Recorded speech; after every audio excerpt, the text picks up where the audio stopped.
today I wanted to take a minute and talk about vision and what that means for our church.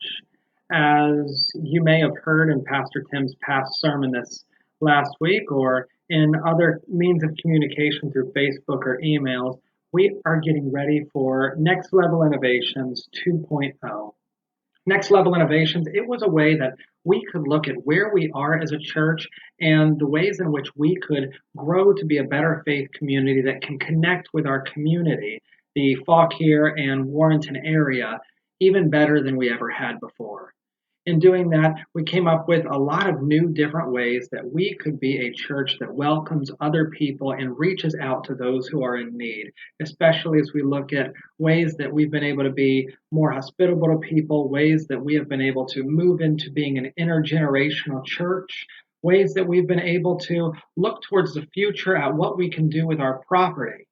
We have looked for all these sorts of different ways in order to be a church that connects with our community better. And a lot of that was set in one of the other ways that we were able to innovate as a church. And that was through our vision statement, which is that as followers of Christ, we connect with our community and each other through compassionate service, authentic relationship, and life-giving worship. You know, we talk about this vision statement a lot, and we're not going to stop talking about it anytime soon because it is so important that we as a church know how or know where we are going. In the book of Proverbs, we read this: where there is no vision, the people perish.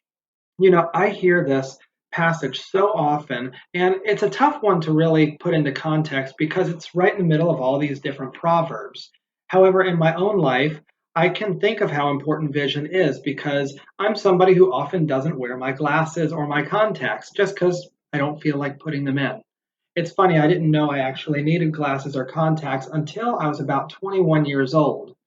You know, usually it's not a real big deal if I'm not wearing my glasses, but when I know I'm going to be reading a lot or when I know I'm going to have to be looking at my computer screen a lot more than normal, I know I'm going to regret it if I don't wear my glasses because when I can't see, I end up looking like Clint Eastwood and Dirty Harry. And people think I'm really angry, but in fact, I'm not angry at all. I'm just trying to see well. What ends up happening is I end up getting these terrible migraines, and it's nobody's fault except my own.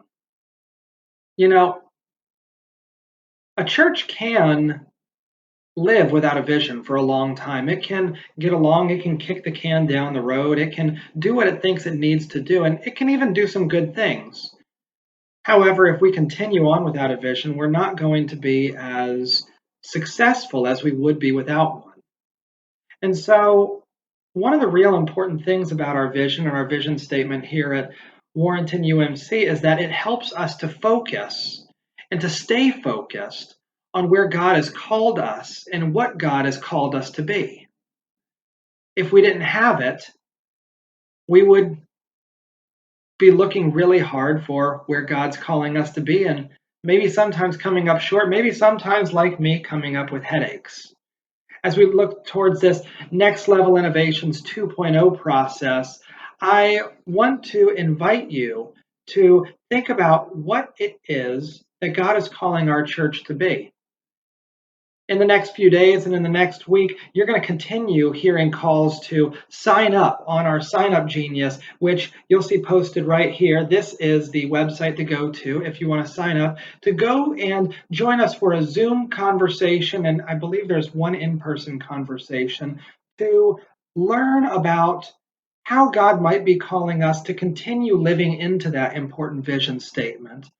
And it'll give us a chance to continue to focus in a little bit better. Think of it as your yearly eye doctor appointment where your prescription might need to get a little bit stronger or a little bit tweaked so that you can continue living your life without the headaches you might have had and without looking like Clint Eastwood and Dirty Harry. Friends, I invite you to sign up. Join us so that we might be a church that continues moving towards our vision with crystal clear focus.